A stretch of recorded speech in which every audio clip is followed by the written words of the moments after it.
मुक्तस्य ज्ञानावस्थितचेतसः यज्ञायाचरतः कर्म समग्रं प्रविलीयते।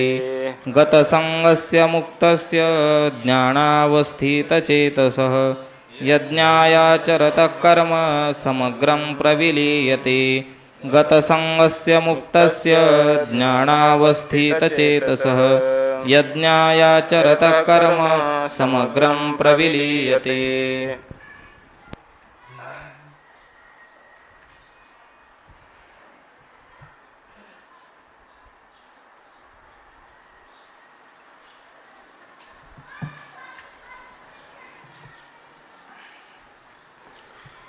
गतसंगस्य मुक्तस्य ज्ञानावस्थितचेतसः यज्ञायाचरतः कर्म समग्रं प्रविलीयते।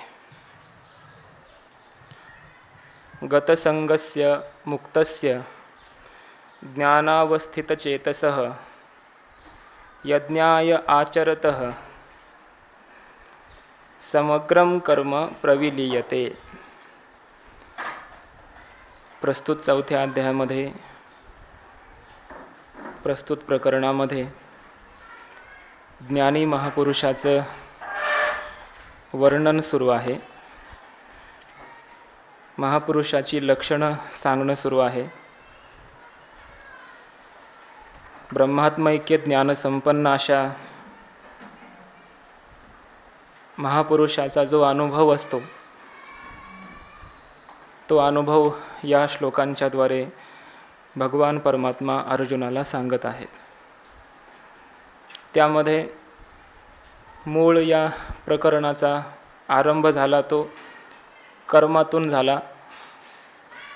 कर्म म्हणजे काय, कर्माचं तत्व काय आहे ते मी तुला सांगेन अशी भगवंताने प्रतिज्ञा केली आणि महापुरुषांच्या लक्षणं सांगण्याच्या निमित्ताने महापुरुषांचंही वर्णन त्याद्वारे होईल आणि कर्म कसं पाहावं, कर्माकडे क्रिया आपल्याकडून होत असतील तरी त्या कशा व्हाव्यात याचा विचार या ज्ञानीपुरुषाच्या लक्षणातूनच भगवंताने सांगितलेला आहे। त्यामध्ये आपण 4-5 श्लोकांचा विचार काल केला, विस्ताराने याचा विषय झालेलाच आहे। फक्त या प्रकरणातले हे 2 श्लोक राहिलेत, 23वा आणि 24वा। या 2 श्लोकामध्ये हे महापुरुषाचं वर्णनच केलेलं आहे। गतसंगस्य मुक्तस्य ज्ञानावस्थितचेतसः।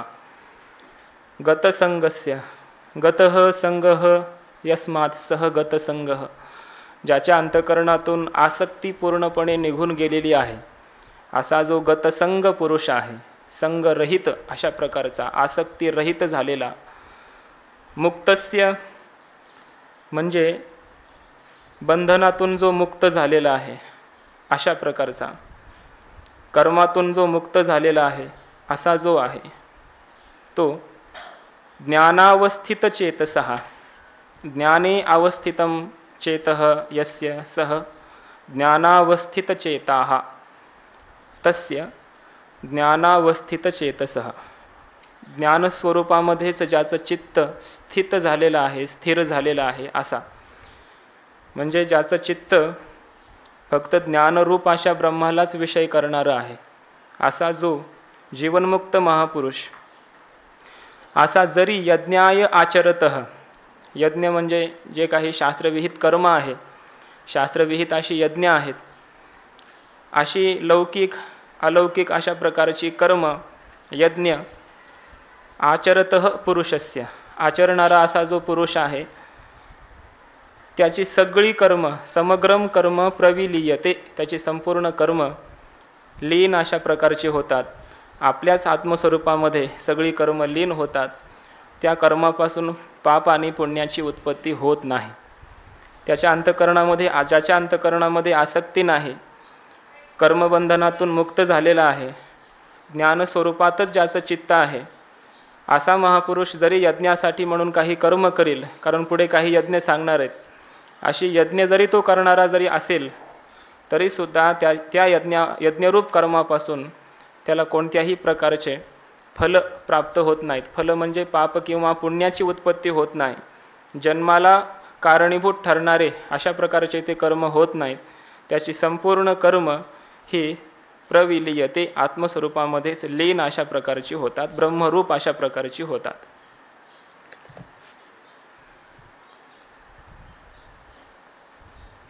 तो देह संगे तरी असे परी चैतन्यासारिखा दिसे, पाहता परब्रह्माचे नि कसे चोखाळू भला.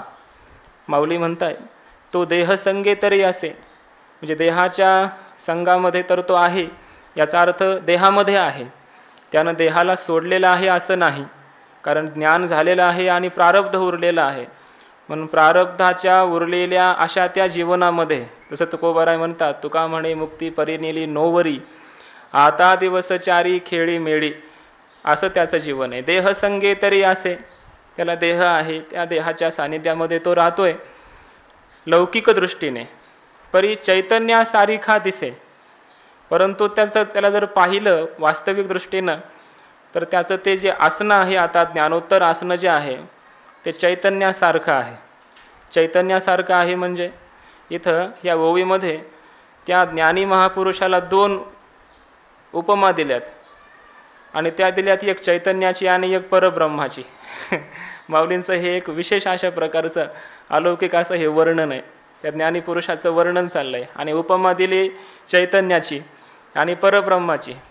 जसं तुकोबारायांचं वर्णन करताना रामेश्वर भट्टांनी तुलना केली ब्रह्माबरोबर, तुकिता तुलनेशी ब्रह्म तुकासी आले. असं जसं तुकोबारायांची ब्रह्मस्वरूपाबरोबर तुलना करावी, तसं इथं चैतन्याबरोबर तुलना करून तो चैतन्यासारखा दिसे. खरं तर तो चैतन्य झाला आहे, ब्रह्मरूपच झालेला आहे, पण त्याचं ज्ञानोत्तर जीवन सांगायचं आहे. त्याच्या ज्ञानोत्तर जीवनाला उपमा दिली ही. त्याचं ज्ञानोत्तर जे आसनं आहे या जगामध्ये ते कसं आहे, चैतन्यासारखं आहे. चैतन्यासारखं आहे म्हणजे या उपाधी माझी गुप्त, चैतन्य असे सर्वगत, ते तत्वज्ञ संत स्वीकारिते. प्रत्येक उपाधीमध्ये पदार्थामध्ये चैतन्य आहे. जसं श्रुतिमाता सांगते की सूर्यो यथा सर्व लोकस्य चक्षुः न लिप्यते लोक दुःखेन बाह्या. सूर्य हा सर्व लोकांचा चक्षु आहे, त्याच्याचद्वारे आपण संपूर्ण पदार्थांना पाहत असतो. परंतु कोणत्याही जगातल्या व्यवहाराला जरी त्यानं प्रकाशित केलं असलं तरी त्या व्यवहारापासून जसा सूर्य हा लिप्त होत नाही, त्याप्रमाणे ज्ञानी महापुरुषाकडून ज्ञानोत्तर दशेमध्ये कितीही कर्म घडली, म्हणजे अजून उदाहरण त्याचं तिथलं द्यायचं आहे. इथं चैतन्याचं उदाहरण दिलं आहे. जसं चैतन्य सर्वच उपाधीमध्ये राहतं, गुप्त रूपाने असतं, पण त्या उपाधीच्या कोणत्याही धर्माने जसं चैतन्य लिप्त होऊ नये तसा हा महात्मा ब्रह्मरूप झालेला आहे. म्हणून त्यानं कोणतेही कसेही व्यवहार केले तरीही सुद्धा त्या व्यवहाराने तो लिप्त अशा प्रकारचा होत नाही. चैतन्यासारखा, जसं चैतन्य अलिप्त असंग निर्विकार, तसा हा महात्मा ज्ञानोत्तर दशेमध्ये अलिप्त असंग निर्विकार असा आहे. चिद्रूप ज्ञानरूपच तो झालेला आहे. पाहता परब्रह्माचे नि कसे चोखाळू भला, आणि त्याचं चोखाळपण काय आहे, त्याची शुद्धता किती आहे, कशी आहे, याचा विचार जर केला तर त्याचं जे तुलना आहे, कसोटी आहे, ती परब्रह्माबरोबर येते. पर पाहता विचार केला असता परब्रह्माचे नि कसे, परब्रह्माच्या कसोटीने भला चोखाळू, अत्यंत तो भला असा चोखाळ आहे, अत्यंत शुद्ध आहे. जसं परब्रह्म शुद्ध आहे, इतकं शुद्ध आहे की त्याच्या ठिकाणी माया आणि माया कार्याचा संस्पर्श सुद्धा नाही. त्याच्यावरच सगळं भासलं पण त्याला काहीच माहिती नसावं, असंग असावं, ते शुद्ध नित्य शुद्ध असावं ते परब्रह्म. तसा हा ज्ञानी महात्मा ज्ञानोत्तर दशेमध्ये कोणतीही कर्म होत असताना सुद्धा तो परब्रह्मासारखा नित्य शुद्ध असाच प्रकारचा राहतो. त्याच्यामध्ये कोणतंही कर्म त्याला लिप्त करू शकत नाही. असे परब्रह्माची उपमा दिली. पाहता परब्रह्माचे नि कसे चोखाळू भला. ऐसाही परी कौतुके जरी कर्मे करी यज्ञादिके, तरी तिये लया जाती निश्चेखे तयाच्या चिठाई. ऐसाही परी, अशा प्रकारचा असूनही, म्हणजे जो परब्रह्म स्वरूपाला प्राप्त झालेला आहे, चैतन्य स्वरूप असा झालेला आहे, पण तरीसुद्धा कौतुके जरी यज्ञादिके कर्मे करी, कौतुकानं लीला म्हणून, लोकवत्तू लीला कैवल्यम असं म्हणून, कौतुकानं सहज म्हणून किंवा लोकसंग्रहासाठी म्हणून त्यांचं हे कौतुकच आहे. आम्हा हे कौतुक जगा द्यावी नीत, करावे फजित चुकती ते तुकोबराय सांगतात. आम्हा हे कौतुक, त्यांचं हे कौतुक आहे. भगवंताचा अवतार घेणं, जगाला सन्मार्गाला लावणं, हे सगळ्या करणं हे लीलाच आहे. भगवंताचं हे कौतुकच आहे. तसं ज्ञानी महापुरुषाचं जे ज्ञानोत्तर दशेमध्ये आहे ते सगळं कौतुकच आहे. आश्चर्यवत पश्यते कश्चिदेनम, त्याचं सगळं कौतुक आहे, नवल आहे किंवा त्याची लीला आहे सगळी ही. आणि अशी लीला म्हणून, कौतुकाने म्हणून जरी यज्ञादिके कर्मे करी, यज्ञ इत्यादी कर्म जे आहे धर्म आचरण यांचं जरी त्यानं केलं तरीही ती लया जाती निश्शेखे तयाच्या चिठाई, त्याच्याच ठिकाणी ही सगळी कर्म निश्शेख संपूर्णपणाने ते लयाला जातात. म्हणजे कर्म ही फलद्रूप अशा प्रकारची, म्हणजे पापपुण्याची उत्पत्ती करून देणारी अशा प्रकारची होत नाही. ती कर्म ब्रह्मरूप अशा प्रकारची होतात. त्याच्याच स्वरूपाच्या ठिकाणी ब्रह्मस्वरूपामध्ये ती कर्म लीन अशा प्रकारची होतात. कारण हा सिद्धांतच आहे. अहंकाराविना जर कर्म केलं असेल, फलासक्तीविना कर्म केलं असेल तर ते कर्म फल देणारं अशा प्रकारचं होतच नाही. कर्माचं फल प्राप्त करून घ्यायचं असेल तर अंतःकरणामध्ये कुठली तरी कामना असावीच लागेल, त्या कर्माचं कर्तृत्व असावं लागतं.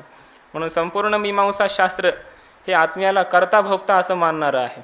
आत्मा करता आहे, त्यानं यज्ञ केली पाहिजे, त्याच्या अंतःकरणामध्ये इच्छा पण आहे. स्वर्ग कामो यजेत, स्वर्गाची इच्छा त्याच्या अंतःकरणामध्ये आहे. मग तो त्यानं याग करावा, मग तो यज्ञ यागादी करतो. याचा मी यजमान आहे, मी करता आहे असं म्हणून तो यज्ञ करतो. म्हणून त्याला स्वर्गाची प्राप्ती होते, पुण्याची उत्पत्ती होते. पण हा मात्र मी यजमान आहे असं म्हणतच नाही. पुढे सांगणार आहेत ब्रह्माग्नो ब्रह्मणा होतम, त्याला सगळं ब्रह्मरूपच झालेलं आहे. आणि असं असल्यामुळे स्वतःला मी एक कर्माचा करता आणि या कर्माचं फल मला प्राप्त व्हावं अशी अपेक्षाच अंतःकरणामध्ये नसल्यामुळे ती कर्म त्याला फल द्यायला सन्मुख अशा प्रकारची होत नाहीत. ती कर्म ब्रह्मरूप होऊन जातात. सहज कर्मे झाली ते ब्रह्मार्पण अशा प्रकारची त्याची ब्रह्मार्पण सगळी कर्म होतात. अकाळीची आभरे जैसी उर्मी विना आकाशी, हरपती आपैशी उदयली साती. यासाठी माऊली उदाहरण देत आहेत की अकाळीची जैशी अकाळीची आभरे, अवकाळी जशी ढग यावीत, आकाशामध्ये मेघ यावीत, पण कशी असतात ती उर्मी विन, त्याच्यामध्ये कसल्याच प्रकारचा जोर नसतो, उर्मी नसते. म्हणजे वृष्टी पाऊस पाडणारे अशा प्रकारचे नसतात, ते पाणी घेऊन आलेलेच नसतात. उर्मी विन, पाण्याचा जोर नसलेले असे ते आकाशामध्ये उदयली साती आपैशी हरपती. उदयली साती म्हणजे उगवल्याबरोबर आपोआपच प्रगट होता क्षणीच पुन्हा आपोआपच ते आकाशामध्ये हरवूनही जातात. म्हणजे अवकाळी मेघ, आकाशामध्ये अकाळीच आलेले जे मेघ आहेत ते जसे आकाशामध्ये आले म्हणता म्हणता ते जिरूनही जातात, ते वृष्टी करणारे अशा प्रकारचे होत नाहीत. हा दृष्टांत झाला. तसं सिद्धांतामध्ये ही जी कर्मरूपी मेघ आहेत, कर्म हीच कोणी मेघ आहेत आणि ते अकाळी आलेले आहेत. अकाळी आले म्हणजे कुठे आलेत? ज्ञानी पुरुषाच्या ज्ञानोत्तर दशेमध्ये आले. हा जो ज्ञानोत्तर काल आहे ना तो त्या कर्माचा अकाळ आहे, अवकाळ आहे. आणि ज्ञानोत्तर अशा कालामध्ये त्या ज्ञानीपुरुषाच्या जीवनामध्ये जरी ही कर्म आली तरीसुद्धा म्हणजे भासली दिसली तरीसुद्धा हे ते फलरूपी पापपुण्यरूपी वृष्टी निर्माण करणारे अशा प्रकारचे ते कर्म होत नाहीत. फक्त भासतात पण ती पुन्हा लीन होऊन जातात. त्या चिदाकाशामध्ये त्याच्या स्वरूपामध्ये ती पुन्हा लीन होऊन जातात. तैशी विधी विधाने विहिते जरी आचरे तो समजते तरी ती ऐक्य भावे ऐक्याते पावतीच गा. त्याप्रमाणे विहिते विधी विधाने, इथं 3 शब्द आहेत. विधी, विधान आणि विहिते असे 3 शब्द आलेत. आणि तिन्ही ठिकाणी वि हा उपसर्ग आलेला आहे आणि तिन्ही ठिकाणी 10 असा धातू आलेला आहे. 10 धारयती हा धातू आहे. त्याचा वि उपसर्गपूर्वक जेव्हा 10 हा धातू येतो त्याचा करणे असा अर्थ होतो. वि पूर्वो 10 करोती अर्थे, विपूर्वक 10 धातू हा करणे या अर्थाचा असतो. म्हणून इथं विहित, विधान आणि विधी ह्या तिघांचाही करणेशी काहीतरी संबंध आहे. कृत्याशी, कर्माशी, करणे या अर्थाशी संबंध आहे. पहा, विहिते, विहित नेहमी हा विहित असा शब्द येतो. त्याचा अर्थ आहे विहित म्हणजे काय? 10 पासूनच हित शब्द बनतो, कर्मणी भूतकालवाचक. विहित म्हणजे सांगितलेलं असा अर्थ होतो सरळ सरळ. विहित म्हणजे शास्त्राने प्राप्त असलेलं, शास्त्राने करा करा म्हणून सांगितलेलं त्याला विहित असं म्हणतात. मग असं काय विहित? विधी विधाने, शास्त्राने विहित म्हणून सांगितलेले विधी आणि विधान हे दोन शब्द आहेत. पुन्हा म्हणजे काय? विहिते शब्दाचा अर्थ करा शास्त्र प्रोक्त, आणि विधी आणि विधान हे दोन्ही शब्दाकडे विहिते हा शब्द घ्यायचा. विहिते विधी आणि विहित विधान. विधीसुद्धा विहित पाहिजे आणि विधानसुद्धा विहित पाहिजे. म्हणजे शास्त्रानं सांगितलेलाच विधी पाहिजे आणि शास्त्रानं सांगितलेलंच विधानही पाहिजे. म्हणून विहिते असा शब्द हा दोन्हीकडे घ्यायचा आहे. शास्त्रानं करा म्हणून सांगितलेला अशा प्रकारचा विधी, विधी म्हणजे एक प्रकार, कर्माचा प्रकार, कर्माची प्रक्रिया, कसं कर्म करावं तशा प्रकारचा जो प्रकार आहे त्याला विधी असं म्हणतात. आणि विधान म्हणजे हे करा ते करा, त्या त्या कर्माचं विधान, हे कर्म करा तो यज्ञ करा, अशा प्रकारचं कर्म प्रतिपादक अशी वाक्य. कर्म करा म्हणून सांगणारं वाक्य त्याला विधान वाक्य म्हणायचं, आणि कर्म असं करा असं सांगणारं वाक्य त्याला विधी वाक्य म्हणायचं. म्हणजे हे विधी आणि विधान दोन्ही प्रकारचे वाक्य. कर्म कसं करावं? शास्त्र सांगेल तसं करावं. कर्म कोणतं करावं? विहित विधान करावं, शास्त्रानं सांगितलेलंच कर्म करावं. असं शास्त्र प्रोक्त असे विधी आणि विधान जरी तो आचरे समजते, हे सगळ्या प्रकारचे समग्र हे जरी त्यानं कर्म आचरणामध्ये आणली तरीसुद्धा ती ऐक्य भावे ऐक्याते पावतीचं गा. ती एकतेच्या भावनेने, एकतेचा भाव असल्यामुळे ऐक्याते पावती, ते एकस्वरूपालाच ब्रह्मस्वरूपालाच प्राप्त होतात. ती वेगळी राहत नाहीत त्याच्यावरून.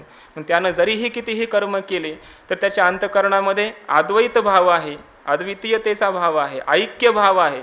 आणि ऐक्य भाव असल्यामुळे ते सगळे कर्मसुद्धा एकस्वरूपालाच, ऐक्य भावालाच, ब्रह्मभावालाच त्याच्या स्वरूपामध्ये लीन अशा प्रकारचे होतात. समग्रम प्रविलीयते.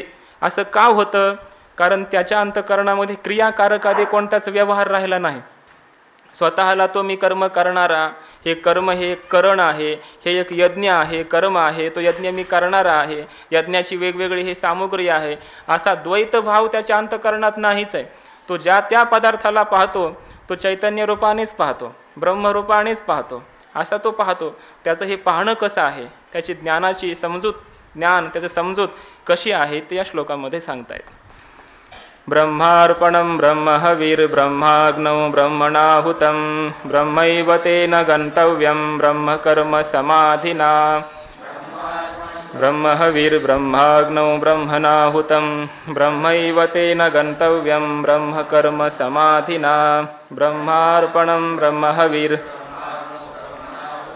ब्रह्मैव तेन गन्तव्यं ब्रह्मकर्म समाधिना.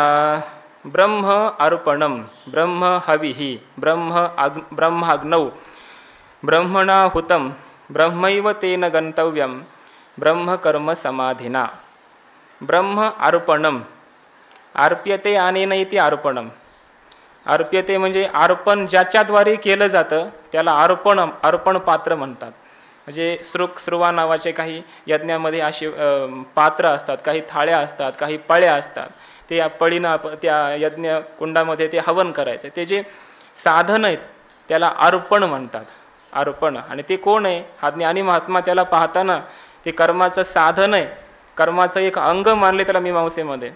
पण त्याला ते तसं न मानता ब्रह्म अर्पणम ब्रह्म, हे जे अर्पण पात्र आहे ते ब्रह्म आहे, त्याचा असा निश्चय असतो. ब्रह्म हविही म्हणजे हवीर द्रव्य, जे काही हवन करतो आपण पदार्थ, दधी, घृत, तूप, जे काही असेल, दूध असेल, ते तांदूळ असतील, जे काही असेल ते द्रव्य जे आहे त्याला हवी म्हणतात. ते सुद्धा ब्रह्मरूप आहे. ब्रह्माग्नौ, ते ज्या अग्नीमध्ये हवन केलं ते अग्नीसुद्धा ब्रह्मच आहे. ब्रह्माग्नौ, त्याला आहुताग्नी म्हणतात. ज्याच्यामध्ये हवन करायचं आहे त्याला मीमांसेमध्ये आहुत नावाचा आहवनीय अग्नी मानला. पण याला तो आहवनीय अग्नी मानतच नाही. हे अग्नी ब्रह्म आहे असं मानतो, ब्रह्मरूपाने पाहतो अग्नीला. ब्रह्मणाहुतं, आणि तो जो हवन करणारा आहे तो कर्ता, ज्यानं हवन केलं तोही ब्रह्मच आहे. ब्रह्मणा, त्या ब्रह्मानेच हवन केलेलं आहे. ते जे हवन करणं आहे तेही ब्रह्मच आहे.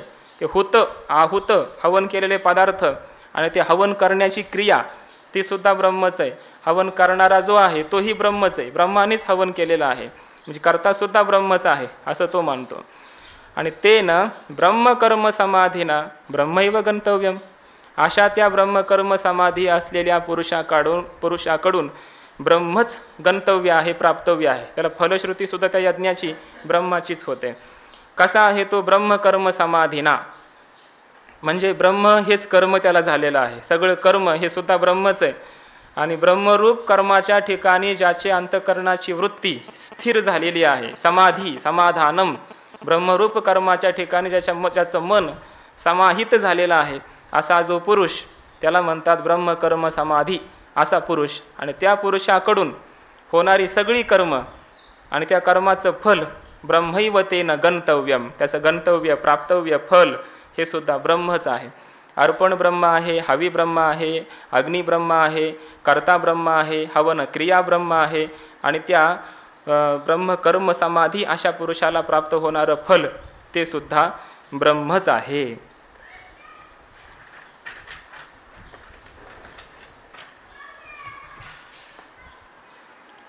हे हवन मी होता, काय ये यज्ञी हा भोगता, ऐसिया बुद्धीसी नाही भिन्नता म्हणून या. हे त्याच्या अंतःकरणामध्ये ज्ञानामध्ये भिन्नता होत नाही, भेद बुद्धी त्याला राहिलीच नाही. म्हणजे ज्ञानामध्ये हा एक पदार्थ तो एक असं भिन्नतेचं ज्ञान त्याला राहिलंच नाही. हे एक हवन आहे, हवन करणं क्रिया आहे. मी होता, हवन करणारा, यज्ञ करणारा मी आहे. काय ये यज्ञी, हे यज्ञामध्ये हा भोगता, हे देवतादी वगैरे भोगते आहेत. अशा प्रकारच्या बुद्धीची ज्ञानाची भिन्नता त्याच्या अंतःकरणामध्ये राहिलीच नाही. म्हणून हे इष्टयज्ञ यजावे, हे जे इच्छित अशा प्रकारचे यज्ञ आहेत त्यांचा याग करावा, ते यज्ञ असे करावेत. ते हवीर मंत्र आदी आघवे, यज्ञ ज्यांच्याद्वारे करावेत अशा प्रकारचे हवीर द्रव्य, जे मंत्र वेगवेगळ्या प्रकारचे, हे सर्व पदार्थ तो देखतसे अविनाश भावे आत्मबुद्धी, तो अविनाश भावाने म्हणजे ब्रह्मभावाने आत्मबुद्धी आत्मस्वरूपानेच म्हणजे स्वबुद्धीनेच मीच यांच्या रूपाने आहे अशा रूपाने तो या संपूर्ण पदार्थांना पाहत असतो. कासयाने पूजा करू केशे राजा, हाची संदेह माझा फेडी आता. जसं भक्ताला प्रश्न पडतो ज्ञानी भक्ताला, तसा हा कर्मी भक्त आहे. इथं कर्माचं वर्णन चाललंय. कर्म करणारा आहे हा, पण ज्ञान झालेलं याला. ज्ञानोत्तर तो भक्ती कशी करू म्हणतो आणि हा ज्ञानोत्तर कर्म कसं करू म्हणतो. म्हणजे करतो सगळं हे, पण सगळ्यांना सर्व या पदार्थांना ब्रह्मबुद्धीनं पाहतो. म्हणून ब्रह्मतेची कर्म ऐसे बोधाले जया सम, तया कर्तव्य ते नैष्कर्म्य धनुर्धरा. म्हणून हे अर्जुना, ब्रह्मतेची कर्म, त्याला हे सगळं जे कर्म आहे ते ब्रह्मरूप अशा प्रकारचं झालेलं आहे. ऐशे जया बोधा सम आले, अशा प्रकारे ज्याच्या ज्ञानाला साम्यता प्राप्त झालेली आहे, सम ब्रह्म भाव रूपता अद्वितीयताच फक्त राहिलेली आहे. मग त्याला कर्तव्य, त्याला काही जे कर्तव्य आहे करणीय आहे ते सर्व नैष्कर्म्य झालेलं आहे. म्हणजे तो कर्तव्यरहित नैष्कर्म्य निष्क्रियता त्याला प्राप्त झालेली आहे. त्याला कोणत्याही प्रकारचं कर्तव्यच राहिलं नाही, त्याचं कर्तव्य निष्कर्तव्यच आहे, त्याला कसल्याही प्रकारचं कर्तव्यच नाही, निष्क्रिय स्वरूपाला तो प्राप्त झालेला आहे. आता अविवेक कुमारत्वा मुकले, जया विरक्तीचे पाणी ग्रहण जाहले, मग उपासन जिही आणिले योगाग्नीचे. आता यानंतर अविवेक कुमारत्वा मुकले, अविवेक रूपी कुमार भावापासून ते मुक्त झाले. म्हणजे ज्यांचं बाळपण गेलं, अविवेक रूपी बाळपण ज्यांचं गेलं, मग तारुण्य आलं, जया विरक्तीचे पाणी ग्रहण झाले, ज्यांना विरक्तीचं पाणी ग्रहण झालं म्हणजे विरक्तीबरोबर ज्यांचं लग्न झालं. मग उपासन जिही आणिले योगाग्नीचे, आणि मग ज्यांनी योगाग्नीचे उपासन आणिले, योगरूपी अग्नीमध्ये हवन करणं अशा प्रकारची जी योगाग्नी आहे, वेगवेगळ्या प्रकारचे योग यज्ञ अशा प्रकारचे सांगितले, पुढं आता सांगणार आहेत. अशा त्या योगाग्नीचं उपासना ज्यांनी आपल्या जीवनामध्ये आणलेली असते त्यांचंही काही वर्णन करून सांगतो. म्हणून आता इथून पुढे वेगवेगळ्या प्रकारचे काही यज्ञ सांगणार आहेत. हे जे ओवी आहे या पुढच्या श्लोकाचं अवतरण आहे. असे जे काही असतात साधक आहेत, त्यांचा अविवेक निघून गेलेला आहे, वैराग्य अंतःकरणात निर्माण झालेला आहे, आणि मग ते उपासना करतात परमात्म्याची वेगवेगळ्या प्रकारची यज्ञ करून. ते कोणत्या अग्नीमध्ये कोणते हवीर द्रव्य कसे अर्पण करतात, ते कोणते यज्ञ आहेत, त्यांचं वर्णन आता पुढे काय करतायत. दैवमेवा परे यज्ञं योगिनः पर्युपासते ब्रह्माग्नावपरे यज्ञं यज्ञेनैवोपजुह्वति. दैवमेवा परे यज्ञं ब्रह्माग्नावपरे यज्ञं यज्ञेनैवोपजुह्वति. मेवा परे यज्ञं योगिनः पर्युपासते ब्रह्माग्नावपरे यज्ञं दैवम एव अपरे यज्ञं योगिनः पर्युपासते ब्रह्माग्नौ अपरे यज्ञं यज्ञेन एव उपजुह्वति. अपरे दैवम एव यज्ञं अपरे योगिनः दैवम एव यज्ञं पर्युपासते. अपरे ब्रह्माग्नौ यज्ञेन एव यज्ञं उपजुह्वति. अपरे म्हणजे काही साधक, काही विवेकी साधक, ज्यांच्या अंतःकरणात विवेक निर्माण झालेला आहे, असे काही विवेकी साधक उपासना करतात. इथून पुढे उपासना कांड सुरू झालेलं आहे माऊलींच्या मतानुसार. या ब्रह्मार्पणम ब्रह्महवीर इथं हे जे आहे, इथं कर्मकांड संपलं आणि इथून पुढे म्हणजे तसं इथं हे मध्ये काही श्लोक झाले हे ज्ञानीपुरुषाचे वर्णन करणारे होते. पाठीमागे कर्मयोगाचं वर्णन झालं. तिसऱ्या अध्यायामध्ये पाठीमागे कर्मयोगाचं वर्णन झालं. एषा ते अभिहिता सांख्ये दुसऱ्या अध्यायामधील हा जो 38वा श्लोक आहे, तिथून पुढे कर्मयोगाचं वर्णन सुरू झालं. ते या ब्रह्मार्पणम ब्रह्महवीरपर्यंत कर्मयोगाचंच वर्णन आणि शेवटी ज्ञानीपुरुषाचं वर्णन करून त्या कर्माचं फल असं ज्ञान असावं, त्या कर्मयोगाचं पर्यवसान शेवटी ज्ञानामध्ये असं व्हावं हे सूचित केलं आहे. आणि आता इथून पुढे हे उपासना कांड सुरू झालं. ते आता 12व्या अध्यायाच्या 12व्या श्लोकापर्यंत, अद्वेष्टा सर्वभूतानाम या श्लोकापर्यंत, इथे 13वा श्लोक आहे, इथून इथपर्यंत हे उपासना कांड माऊलींच्या मतानुसार चालणार आहे. आणि मग तिथून पुढं पुन्हा ज्ञानकांड सुरू होणार आहे.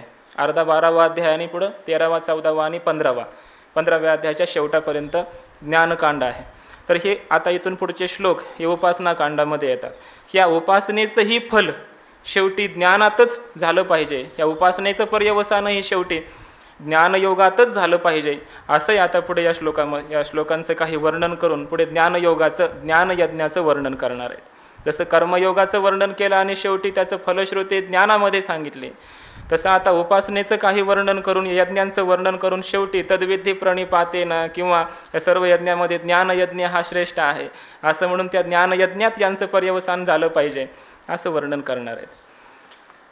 दैवमेवापरे यज्ञं योगिनः पर्युपासते. काही योगी विवेकी जे साधक आहेत ते दैवयज्ञ करतात, दैवयज्ञाची उपासना करतात. दैवयज्ञ म्हणजे देवतेच्या संबंधाने ज्या भिन्न भिन्न अशा प्रकारच्या देवता असतात त्या देवतांच्या उद्देशाने वेगवेगळ्या प्रकारची यज्ञ करत असतात. अपरे काही दुसरे विवेकी जे आहेत ते मात्र ब्रह्मरूपी अग्नीमध्ये ब्रह्माग्नौ यज्ञेन एव यज्ञम उपजीवती, यज्ञाच्या द्वारे यज्ञ करतात, यज्ञाचं हवन करतात, यज्ञाच्या द्वारेच यज्ञ करतात असा अर्थ झाला. याचा अर्थ काय?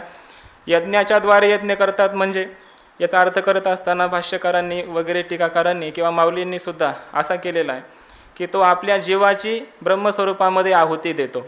एका यज्ञ शब्दाचा अर्थ आहे आत्मा, जीवात्मा, आणि एका यज्ञ शब्दाचा अर्थ आहे ब्रह्म. यज्ञाने यज्ञ करतो म्हणजे त्या आपल्या आत्मस्वरूपाची ब्रह्मस्वरूपामध्ये आहुती देतो. आत्मा ब्रह्मरूप आहे अशा प्रकारचा निश्चय करणं यालाच म्हटलंय यज्ञेन एव यज्ञम उपजीवती, यज्ञाने यज्ञाची पूजा करतो. जे यजनशील अहर्निशी, जे ही अविद्या हविली मनेशी गुरुवाक्य होताशी हवन केले. जे अहर्निशी यजनशील, जे रात्रंदिवस यज्ञ करणारे, यज्ञ करणं हा त्यांचा स्वभाव झालेला आहे. जी ही अविद्या हविली मनेसी, ज्यांनी मनासह अविद्येचं हवन केलं, ब्रह्मस्वरूपामध्ये ब्रह्माग्नीमध्ये ज्यांनी मनासह अविद्येला नष्ट करून टाकलं. गुरुवाक्य होताशी हवन केले. कुठं हवन केलं?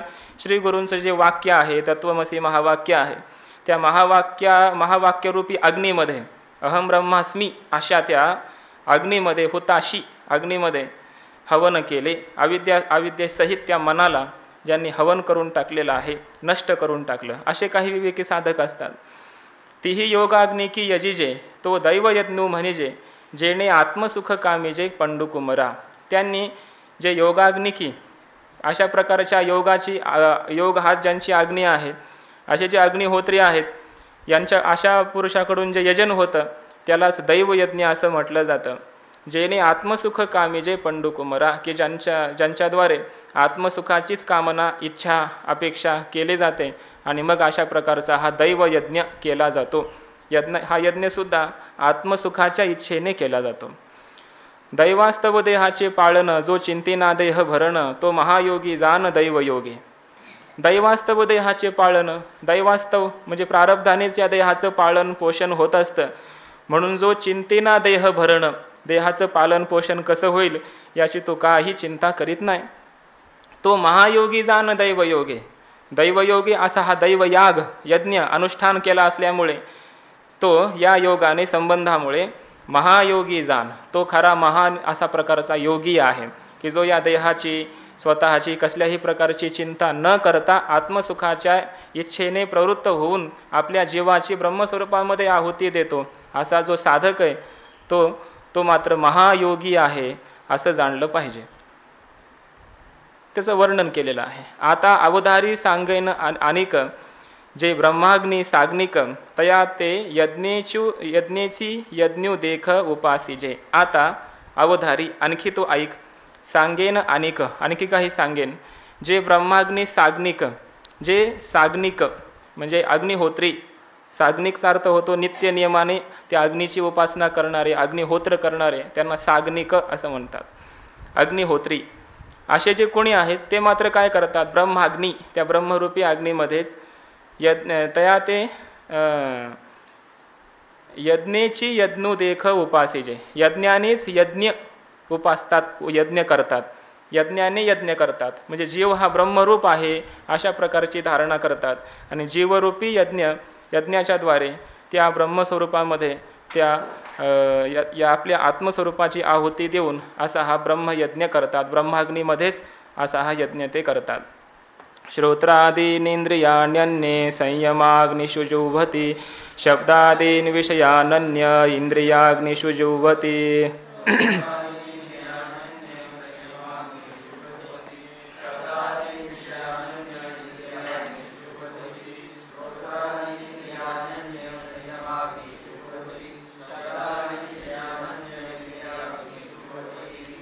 श्रोत्रादीनि इंद्रियाणी अन्ये संयमाग्निषु जुह्वति शब्दादीन विषयान अन्ये इंद्रियाग्निषु जुह्वति.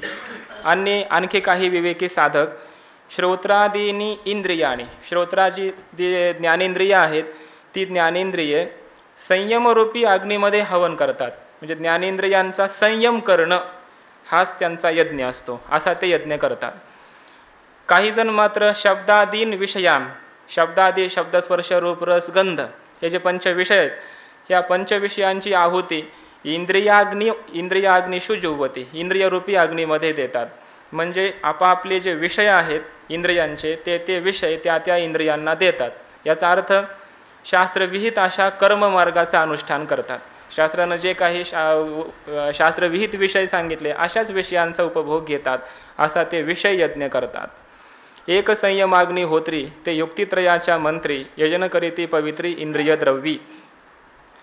एक संयमाग्नी होत्री, संयमरूपी संयम करणारे जे अग्निहोत्री आहेत ते युक्तित्रयाच्या मंत्री.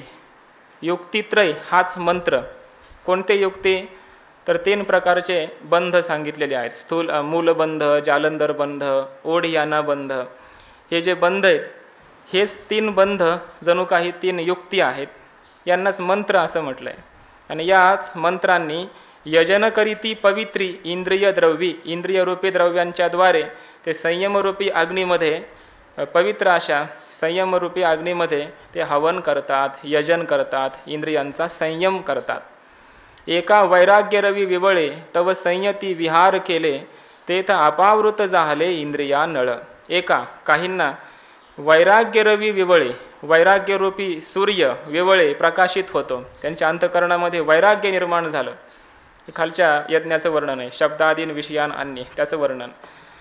त्यांच्या अंतःकरणामध्ये वैराग्य निर्माण झालं. तव संयती विहार केले, संयती म्हणजे संयम, त्यांनी मग संयमालाच विहार केले, विहार म्हणजे कुंड केलं. तेथ अपावृत झाले इंद्रियानळ, त्या कुंडामध्ये इंद्रियरूपी अग्नी, इंद्रियानळ अपावृत झाले, प्रगट झाले. वैराग्याचा सूर्य प्रगटला, म्हणजे प्रातःकाली त्यांनी यज्ञ करायला प्रारंभ केला, तो प्रातःकाल आहे वैराग्याचा. नंतर त्यांच्या अंतःकरणामध्ये संयम हाच विहार त्या आहे, कुंड आहे. आणि त्या संयमाच्या ठिकाणी त्यांनी इंद्रियरूपी अग्नीला प्रगट केलं. तीही विरक्तीची ज्वाळा घेतली, त्या अग्नींनी वैराग्याची ज्वाळा घेतली, वैराग्याच्या ज्वाळा निर्माण झाल्या. तव विकारांची इंधने पळीपली, तेव्हा त्या ठिकाणी जे काही कामक्रोधादी विकार आहेत त्यांची इंधनं, लाकडं ती पळीपली, दग्ध झाली, भाजून गेली, म्हणजे नष्ट झाली, जळून गेली. तेथ आशाधुमे सांडिली पाचही कुंडे, आणि मग आशारूपी धुराने पाचही कुंडे म्हणजे ज्ञानेंद्रिय जी आहेत, ही पाचही ज्ञानेंद्रिये त्या इंद्रियांतून आशारूपी धूम हा मात्र निघून गेला. मग वाक्यविधीची या निरवडी विषय आहुती उदंडी, हवन केले कुंडी इंद्रियाग्नीच्या. मग यानंतर वाक्यविधीची या निरवडी म्हणजे शास्त्र वाक्य जे आहेत, वेदवाक्य आहेत, त्या शास्त्राच्या वाक्याच्या नुसार निरवडी पद्धतीने विषय आहुती उदंडी, उदंड अशा विषयाच्या आहुती देऊन इंद्रियाग्नीच्या कुंडी हवन केले. इंद्रियरूपी अग्नीच्या कुंडामध्ये त्यांनी त्या विषयाच्या आहुती दिल्या, हवन केल्या, म्हणजे शास्त्रविहित अशा विषयांचा भोग घ्यायला लागले. म्हणजे याच्यासाठी सुद्धा वैराग्य असावं लागतं हे सूचित केलं या ठिकाणी. म्हणजे इथं हे जे उपक्रम केला, वैराग्य रवी विवळे, संयती विहार केले, अपावृत्त झाले इंद्रियानळ, हे सगळं जे आहे ते शास्त्रविहित मार्गाचं अनुष्ठान करणारा जो कर्मयोगी जो आहे त्याच्याही अंतःकरणामध्ये असा संयम असला पाहिजे, वैराग्य असलं पाहिजे, तरच तो शास्त्रविहितच मार्गाचं अनुष्ठान करील. नाहीतर आम्ही कर्ममार्गाचं अनुष्ठान करतो असं म्हणता अंतःकरणामध्ये शास्त्र निषिद्ध अशाही प्रकारचे विषय येऊ शकतात. असं होऊ नये म्हणून शास्त्रविहित मार्गाचं अनुष्ठान करणारा पुरुष आहे त्याच्याही अंतःकरणामध्ये वैराग्य असण्याची गरज असते. यातून हे सूचित केलं आहे. सर्वाणि इंद्रिय कर्माणि प्राणकर्माणि चापरे आत्मसंयम योगाग्नौ जुह्वति ज्ञानदीपिते. सर्वाणि इंद्रिय कर्माणि प्राणकर्माणि चापरे आत्मसंयम योगाग्नौ.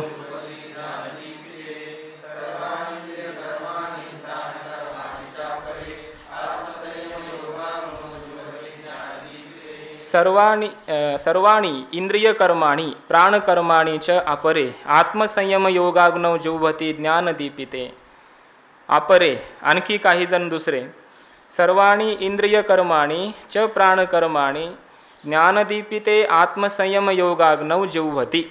आणखी काही जे साधक आहेत ते सगळी इंद्रिय आणि इंद्रियांची कर्म, प्राणकर्माणी आणि संपूर्ण प्राणांची कर्म यांना ते आत्मसंयमरूपी अंतःकरण संयमरूपी अग्नीमध्ये की ज्या अंतःकरणामध्ये ज्ञानदीप उद्दीप्त झालेला आहे, ज्ञानदीपिते ज्ञानाने प्रदीप्त झालेल्या अशा त्या आत्मसंयमरूपी योगाग्नीमध्ये जुह्वति हवन करतात. म्हणजे आपली संपूर्ण ज्ञानेंद्रियांची कर्म आणि प्राणाची कर्म सर्व संपूर्ण ही ती आपल्या आत्मसंयमरूपी अग्नीमध्ये ते हवन करतात. असा तो आत्मसंयमरूपी यज्ञ करणारे काही जण असतात. थोडंसं आता मदत करा सगळेजण, थोडं लक्ष पण द्या, कारण हे सगळं रूपकाचं वर्णन आहे, यज्ञाचं वर्णन आहे. कुठं ते श्रुक श्रुवा यज्ञ कुंड या सगळ्या गोष्टी आपल्याला अपरिचित असतात, पण यज्ञाचं इथं वर्णनच केलं, यज्ञ चाललेत. त्यामुळे रूपकाच्या पुन्हा माऊलीने रूपक केलेलं आहे. धैर्य काय, शांती काय, ज्ञान काय, ते प्रत्येकाचं रूपक केलेलं आहे. आणि ते रूपक आहे यज्ञातील पदार्थांच्या बरोबर केलेलं आहे. आणि त्यातून पुन्हा हे यज्ञाचं असं वर्णन केलं आहे. मग सगळं हे अगदी पूर्ण लक्ष एकत्रित करून जर ह्या ओव्यांचं चिंतन केलं, रूपक कोणाला काय म्हटलं आहे तर अर्थ कळेल. त्यामुळे सगळे लक्ष द्या. कुठं जर कमी जास्त झालं तर लगेच मला सांगा. एकी ययापरी पार्था, हे अर्जुना, काहींनी अशा प्रकारे दोषुक शाळिले सर्वथा, सर्व प्रकारे त्यांनी आपल्या अंतःकरणातील दोषांचं निर्मूलन करून टाकलं, नष्ट केले. आणि की आणखी काहींनी आता इथून पुढं सुरू झालं बघा. हृदयारणी मंथा विवेकू केला. यज्ञामध्ये आरणी लागते. आरणी म्हणजे आरणी नावाचे 2 काष्ठ असतात. 2 लाकडं एकमेकावर घासून त्यापासून अग्नी प्रगट करायचा असतो, त्याला आरणी म्हणतात. हे आरणी कोण आहे? ते आरणी काष्ठ जे आहे ते हृदयरूपी आरणीमध्ये, आता रूपक आहे सगळं. हृदयरूपी आरणीमध्ये मंथा विवेकू केला. मंथा म्हणजे जे मंथन करायचं जे काष्ठ असतं, मंथन काष्ठ, ते कोण आहे? विवेक आहे. विवेकच मंथन काष्ठ आहे आणि हृदयच आरणी आहे. त्या हृदयरूपी आरणीमध्ये मंथन करणारं जे आहे ते काष्ठ तो विवेक आहे. हृदयामध्ये विवेक निर्माण झाला, एवढा अर्थ झाला. तो उपशमी निहटीला धैर्य भारे दाटीला गुरुवाक्य काढिला बळकटपणे. तो जो मंथा आहे, विवेक आहे, तो उपशमी निहटीला. उपशम म्हणजे शांती. त्या शांतीने निहटीला बोलू नका मध्ये. उपशमी निहटीला, त्या शांतीने त्या विवेकाला, निहटीला म्हणजे नेटाने बांधला, पक्का तो बांधून टाकला, हृदयामध्ये स्थिर केला असं म्हणायचं. तो विवेक हृदयामध्ये चांगला बांधून ठेवला. म्हणजे नित्यानित्य वस्तू विवेक, सत्यमिथ्या वस्तू विवेक जो आहे तो अंतःकरणात चांगला दृढ असा असला पाहिजे.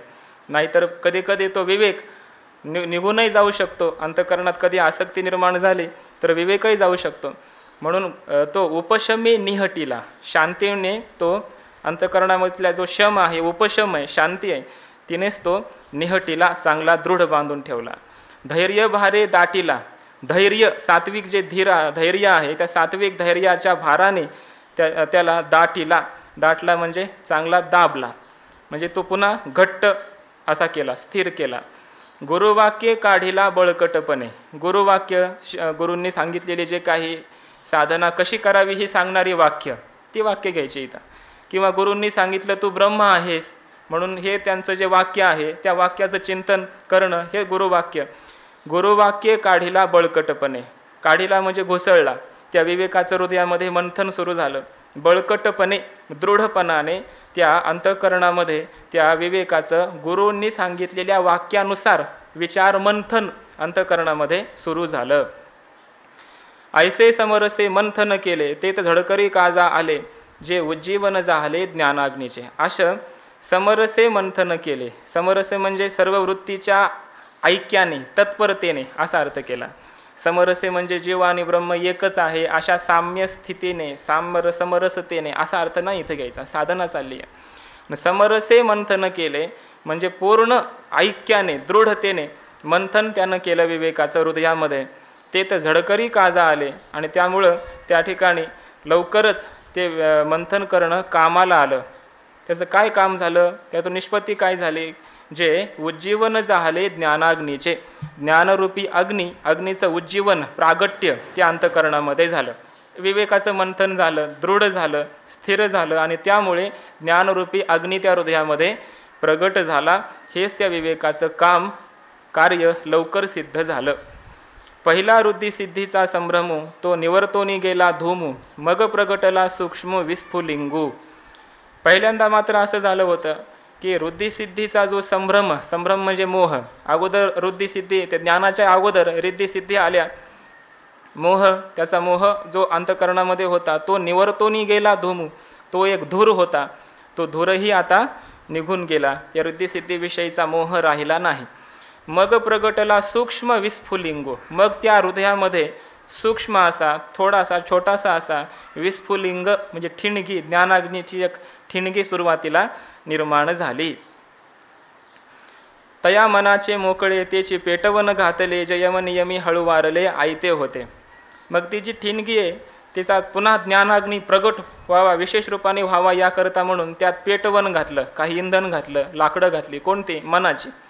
तया मनाचे मोकळे, त्या अग्नीमध्ये, त्या ठिणगीमध्ये मनाचे मोकळे म्हणजे जे विकाररहित अशा प्रकारचं मन झालेलं आहे, अशा त्या मनाचं पेटवण घातलं, इंधन घातलं आणि त्यामुळे जे यमनियमी हळूवारले आयते होते, अगोदरच ते मन यम आणि नियमांनी हळूवारले होते, म्हणजे वाळून हलकं झालेलं होतं. तसं इंधन, लाकडं हे वाळून हलके झाले असले लवकर पेट घेतात, तसं हे मन त्याचं अगोदरच यम नियमामुळं हळूवार झालं होतं, हलकं झालं होतं.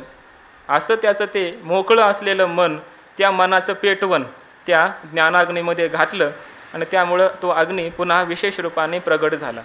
म्हणजे ह्याच्यासाठी आत्मकृपासुद्धा म्हणतो ना आपण, असावी लागते. आपल्या मनाची सुद्धा कृपा असावी लागते. गुरुवाक्य आहे, सगळं आहे, ज्ञानाग्नी श्रवण झालंय, साधना आहे, सगळं आहे, पण शेवटी निश्चय आपल्यालाच करावा लागतो. मनाचं सहाय्य लागतं. आपल्या मनाने सुद्धा सहाय्य केलं पाहिजे. मनाने पक्का निश्चयसुद्धा केला पाहिजे, दृढ निश्चय केला पाहिजे, संशय सोडून दिले पाहिजे. असं झालं पाहिजे. विकाररहित होणं हे मनाचं सहाय्य आहे आणि विकाररहित होऊन त्या मनानं ब्रह्माहमस्मी असा पक्का निश्चय करणं हे त्या मनाचं सहाय्य. ही मनाची कृपा आहे, आत्मकृपा आहे. अशी आत्मकृपासुद्धा असली पाहिजे. तेणे साधुकपणे ज्वाळा समृद्धा, मग वासनांतराची या समिधा, स्नेहसी नाना विधा जाळिलिया. तेणे त्यामुळे किंवा तेने म्हणजे त्या मनाच्या पेटवण घातल्यामुळे, साधुकपणे ज्वाळा समृद्धा, सहाय्याने त्या मनाचे जे पेटवण आहे त्याचं साह्य मिळाल्यामुळे, असा अर्थ हे केला, किंवा प्रदीप्तपणा आल्यामुळे ज्वाळा समृद्धा, त्या ज्ञानाग्नीच्या समृद्धा ज्वाळा वाढल्या, सम्यक वृद्धा म्हणजे वाढल्या. मग वासनांतराची या समिधा, स्नेहेसी नाना विधा जाळिलिया. म्हणजे मग असं झालं की अनेक प्रकारच्या अंतकरणामध्ये ज्या विषयाच्या वासना होत्या त्या वासनारूपी समिधा स्नेहेसी म्हणजे आसक्तीसह, ममतेसह, ममतारूप घृतासह अनेक प्रकारच्या त्या वासना जाळिलिया, अंतकरणात त्यांना जाळून टाकलं, नष्ट करून टाकलं त्या ज्ञानाग्नीमध्ये. निर्वासन अशा प्रकारचं ते पूर्णपणे मन झालं. कोणत्याही पदार्थाच्या विषयी वासना, संस्कारसुद्धा अंतकरणामध्ये राहिले नाहीत. तेथ सोहम मंत्रे दीक्षिती, इंद्रिय कर्माच्या आहुती, ते ज्ञानानळी प्रदीप्ती दिधलिया. त्या ठिकाणी मग असं झालं की दीक्षिती असा जो यज्ञ करणारा दीक्षित आहे, दीक्षा घेणारा यज्ञकर्ता जो आहे तो साधक, त्याने सोहम मंत्रे सह अहम, ते ब्रह्म मीच आहे, अशा प्रकारच्या मंत्राने, हाच मंत्र जणू काही, आणि या मंत्राच्या द्वारे इंद्रिय कर्माच्या आहुती, ती ज्ञानानळी प्रदीप्ती दिधलिया, त्या प्रदीप्त अशा ज्ञानरूपी अग्नीमध्ये या इंद्रिय कर्माच्या आहुती दिल्या. त्या ज्ञानामध्ये संपूर्ण इंद्रियांची जी कर्म आहेत, प्रत्येक इंद्रियाचं आपापलं कर्म आहे. नेत्रेंद्रियाचं पाहणं हे कर्म आहे. प्रत्येक इंद्रियाच्या अशा आपले जे कर्म आहेत, त्या संपूर्ण कर्माच्या आहुती त्या ज्ञानरूपी अग्नीमध्ये त्या साधकरूपी दीक्षिताने ते ब्रह्म मीच आहे अशा मंत्राच्या द्वारे दिल्या. असा मंत्र म्हटला, सोहम अहम ब्रह्मास्मी, ते ब्रह्म मीच आहे असा मंत्र म्हणून जणू काय त्यानं संपूर्ण इंद्रियांच्या आहुती, इंद्रिय कर्माच्या आहुती त्या ज्ञानाग्नीमध्ये देऊन टाकल्या. म्हणजे कोणतेही इंद्रियांचे जे विषय आहेत त्यांना पाहणारा, द्रष्टा, श्रोता, घ्राता अशा प्रकारचा मी नाही आहे, मी ब्रह्म आहे, अशा प्रकारचा त्याने पूर्ण निश्चय केला. जे जे काही करीतो देवा, ते सेवा समर्पे. जे जे काही करेल होईल ते सगळं सेवा आहे, ते सर्व ब्रह्मरूप आहे, ते वेगळं नाही, अशा प्रकारचा तो निश्चय करतो. पाठी प्राणक्रियेची श्रुवेनिशी, पूर्णाहुती पडली होताशी, तेथ अवभृत समरसी सहजे जाहले. त्यानंतर पाठी प्राणक्रिया, आता प्राणकर्माणी जुहती त्याचा अर्थ करतायत. प्राणक्रिया ह्याच कोणी श्रुवा आहेत, श्रुवेनिशी. श्रुवा नावाचे पात्र आहेत. यज्ञामध्ये घृत जे तूप आहे, तूप टाकण्यासाठी जे पात्र असतं त्याला श्रुवा पात्र म्हणतात. ते श्रुवा पात्र कोण आहे इथं? प्राणांच्या क्रिया, म्हणजे प्राण, अपान, समान, व्यान आणि उदान यांच्या आपापल्या क्रिया, श्वसन करणं वगैरे, या संपूर्ण आपापल्या क्रिया प्राणाच्या ह्याच कोणी श्रुवा, आणि त्यांच्याद्वारे पूर्णाहुती पडली होताशी, शेवटची जी आहुती असते यज्ञामध्ये, ती शेवटची समाप्तीची आहुती त्या ब्रह्माग्नीमध्ये होताशी, त्या अग्नीमध्ये पडली, तिचंही हवन केलं. आणि मग शेवटी तेथ अवभृत समरसी सहजे जाहले. अवभृत हे शेवटचं मग स्नान करायचं असतं, तर ते समरसी त्या ब्रह्मस्वरूपाशी आता समरसता प्राप्त झाली, ब्रह्माशी पूर्ण अभिन्न झाला. असा ब्रह्मैक्य रूप समरसाने त्याला सहज अवभृत स्नान झालं, ब्रह्मैक्य भावाला तो प्राप्त झाला. मग आत्मबोधीचे सुख जे संयमाग्नीचे हुतशेष, तोची पुरोडाशू देख घेतला जिहितीही. मग शेवटी आत्मबोध आत्मज्ञानापासून प्राप्त होणारं आता त्याला जे सुख झालं, जो आनंद झाला, आत्मबोधाचं जे सुख झालं, जे संयमाग्नीचे हुतशेष, हे कशाचं शेष आहे, अवशेष आहे? हे संयमरूपी अग्नीमध्ये हे संपूर्ण ज्ञानेंद्रिय कर्मेंद्रिय यांच्या कर्मांना आहुती देऊन जे अवशिष्ट राहिलेलं जे आहे ते आहे आत्मबोधाचं सुख. कारण यज्ञ करून ज्या पदार्थांचं हवन केलं, यज्ञ संपला तरी ते काही पदार्थ राहतात, शिल्लक राहिले हवीर द्रव्य, त्याला म्हणतात हुतशेष. हवन करून उरलेले पदार्थ त्याला यज्ञाचा भगवंताचा प्रसाद म्हणून ग्रहण करायचा असतो. तर इथं हुतशेष काय आहे? संयमरूपी अग्नीमध्ये ज्ञानेंद्रियांची कर्म आणि प्राणाची कर्म या सर्वांना हुतशेष हवन करून जे हुतशेष उरलेलं आहे ते आहे आत्मबोधाचं सुख, आत्मज्ञानाचं सुख उर्वरित राहिलं. आणि तोच जणू पुरोडाश आहे. तोची पुरोडाशू देख घेतला तिही. त्यांनी तो आत्मबोधाचं सुखरूपी पुरोडाश तो त्यांनी सेवन केला. एक आयशिया इही यजनी मुक्त ते झाले त्रिभुवनी या यज्ञक्रिया तरी आनानी परिप्राप्यते एक. एक आयशिया इही यजनी, एक काही जण अशा प्रकारच्या यज्ञाच्या द्वारे मुक्त ते झाले त्रिभुवनी, या त्रैलोक्यामध्ये ते मुक्त झाले, या जगातून ते मुक्त झाले. या यज्ञक्रिया तरी आनानी, यज्ञाच्या ह्या क्रिया मात्र वेगवेगळ्या आहेत, यज्ञ वेगवेगळे आहेत, क्रिया वेगवेगळ्या. परिप्राप्यते एक, आतापर्यंत सांगितलेले जेवढे यज्ञ आहेत ते यज्ञांचं प्राप्य मात्र ब्रह्मस्वरूपता हेच आहे. प्राप्य साध्य गंतव्य ते मात्र एकच आहे. यज्ञ क्रिया मात्र भिन्न भिन्न जरी असल्या तरी त्यांचं साध्य मात्र एकच आहे. असं यज्ञाचं वर्णन सुरू आहे. आणखी काही द्रव्ययज्ञ वगैरे सांगितलेले आहेत, तो विषय पुढच्या श्लोकामध्ये सांगतात. द्रव्ययज्ञास्तपो यज्ञा योगयज्ञास्तथा परे.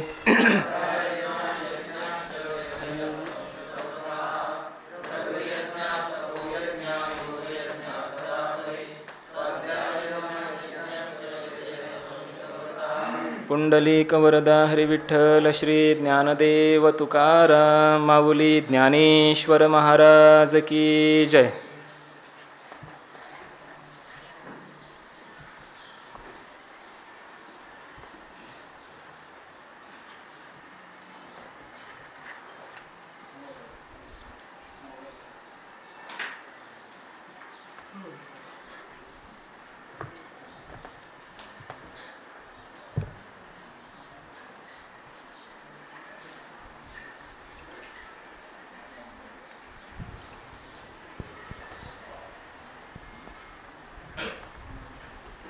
मांस चर्म हाड देवावगीच गोड.